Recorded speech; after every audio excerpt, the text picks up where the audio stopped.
मी एक तास भाषण केले। मला जे काही सांगायचंय ते मी आता 1 मिनिट मी ते सगळं सांगितलेलं आहे आणि मी त्यावेळेस तुम्हाला हेही भाषणात सांगितलेलं आहे की काही जण इकडं तिकडं जातात, निवडणुका जवळ आल्यावर असले प्रकार चालतात। त्याच्या संदर्भामध्ये आमच्याकडे 40 आमदार असल्यामुळे आमच्यातले काही आमदार मला नवीन जे आमदार घ्यायचे, नवीन म्हणजे त्या जागा माझ्याकडे त्या कमी आहेत, त्यांच्याकडे त्या जास्त आहेत, त्याच्यावर त्यांना घ्यायला मुभा आहे।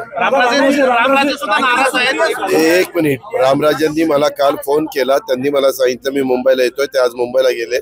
मी आज रात्री जाऊ शकणार नाही, पण उद्या अर्ली मॉर्निंग मुंबईला जाणार आहे, त्यावेळेस मी त्यांच्याशी बोलणार।